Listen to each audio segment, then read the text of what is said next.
అనకాపల్లి జిల్లా సీతారాంపురంలో హోంమంత్రి వంగలపూడి అనిత పర్యటించారు. గ్రామంలో వినాయక ఆలయంలో ప్రత్యేక పూజలు చేసి సుపరిపాలనలో తొలి అడుగు కార్యక్రమాన్ని ప్రారంభించారు. ఇక ఇంటింటికి వెళ్లి ఏడాది కాలంలో ప్రభుత్వం చేసిన అభివృద్ధి సంక్షేమ పథకాలను ప్రజలకు వివరించారు. సీతారాంపురం గ్రామంలో తారు రోడ్డు పునర్నిర్మాణ పనులకు శంకుస్థాపన చేశారు. డివిస్ వారి ఆర్థిక సహకారంతో రక్షిత మంచినీటి వాటర్ ప్లాంట్ను ప్రారంభించారు.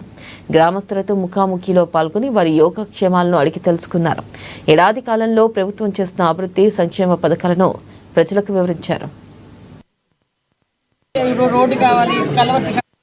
ఈరోజు సుపరిపాలనలో తెలుగు అడుగు అనే కార్యక్రమాన్ని గౌరవ ముఖ్యమంత్రి గారు నారా చంద్రబాబు నాయుడు గారి ఆదేశాల మేరకు ఈరోజు ప్రతి గ్రామంలోనే కూడా ప్రతి బూత్ ఇన్ఛార్జ్ కూడా ప్రతి ఇంటికి వెళ్లి ఈ సంవత్సర కాలంలో ఎన్డీఏ కూటమి తరపున గ్రామానికి ఏం చేశాం, అభివృద్ధి కార్యక్రమాలు ఏం చేశాం, సంక్షేమ కార్యక్రమాలు ఏం చేశాం, అదేవిధంగా రాబోయే 4 సంవత్సరాల్లో ఆ గ్రామానికి గాని ఆ కుటుంబం గాని ఏమి చేయాలి అనేది ఒక పక్కా ప్రణాళిక తీసుకోవడానికి ఈ రోజు ఒక తొలి అడుగు స్టార్ట్ అయింది.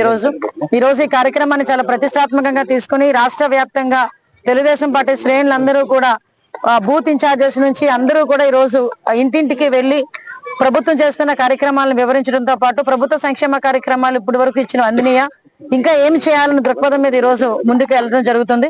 దానిలో భాగంగానే ఈ రోజు పాయకరపేట నియోజకవర్గంలో సీతారాంపురం గ్రామంలో నాకు బాగా సెంటిమెంట్ ఈ గ్రామం.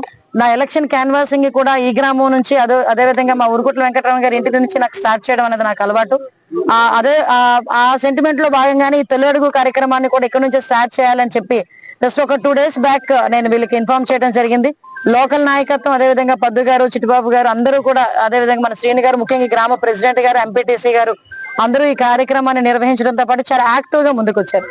ఈ రోజు ప్రతిపక్షాల తాలూకా విమర్శలకి ఈ రోజు ఇదే ఒక సమాధానంగా మేము చెప్పాలి. ఎందుకంటే గ్రామంలోకి ఈ రోజు 1 సంవత్సరమే పూర్తయినప్పటికీ కూడా చాలా ధైర్యంగా ఈ రోజు గ్రామాల్లోకి రావడం జరుగుతుంది. లాస్ట్ 5 సంవత్సరాలు ఒక కల్వర్ట్ నిర్మాణం గురించి ఆ ఊర్లో ప్రజలందరూ కూడా